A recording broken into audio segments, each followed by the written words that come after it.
Right then, hello there. Here's a nice video just to say I've just rebuilt my very first electric guitar. I brought it all the way down to the wires, all the way down to the parts and hardware. I cleaned and polished, resoldered and patched up everything I could on this wonderful old relic, which is a Legend Stratocaster. Not a Fender, not even a Squire, but still a Legend. Yeah, I got this guitar when I was 13, and I'm actually a lot older than that now. And I played this guitar for easily 7 or 8 years, because I didn't have another one. I learned to play the electric guitar with this. You know, I learned about pickups, I learned about channel selectors. This is one I actually modified. The first mod I ever did was being able to, this is was a 3-way selector, and I turned it into quite a jerky 4-way selector. In the middle here is actually a dead note. That one doesn't actually do anything.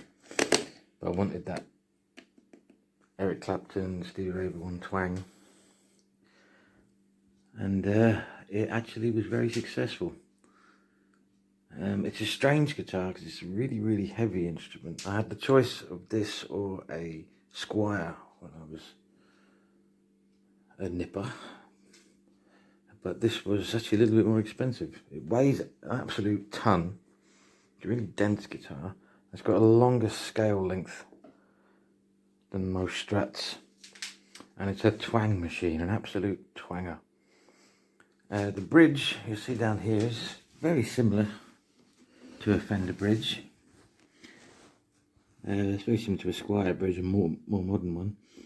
The tremolo long since disappeared at a gig, because this guitar took a lot of abuse over the years.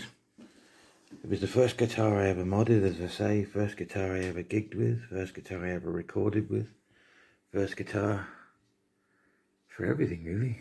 First guitar in a rehearsal studio or in a shed with a group of lads learning what a band actually means. So it means an awful lot to me. I say it looks pretty clean on the back, but on the front, but look at the back and you'll see exactly what a youth will do to a guitar if you give him enough space.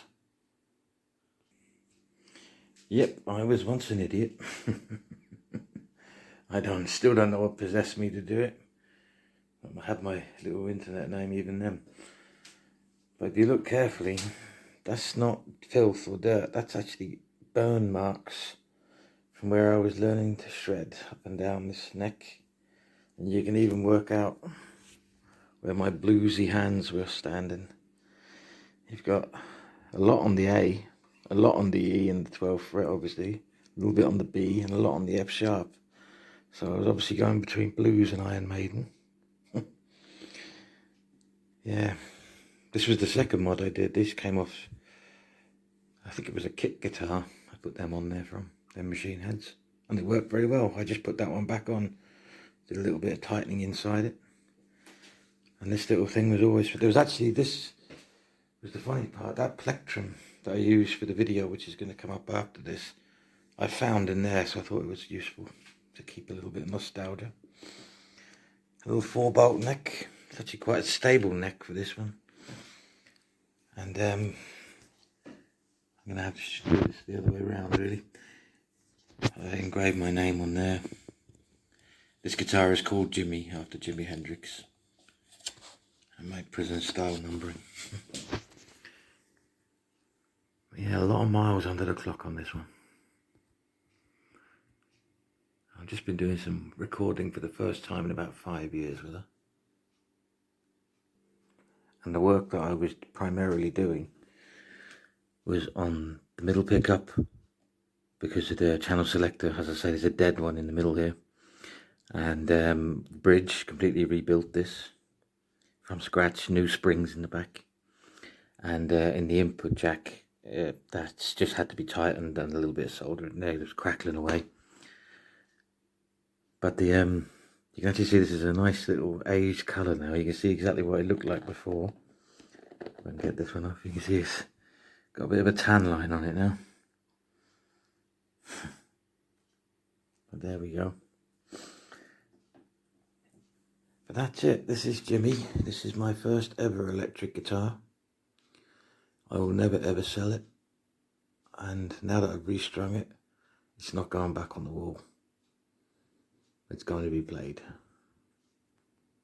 Stay tuned for the video. And there's Minion. Say hello, Minion. Say hello.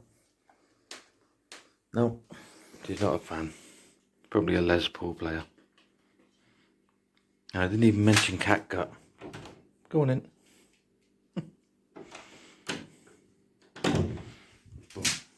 The legend.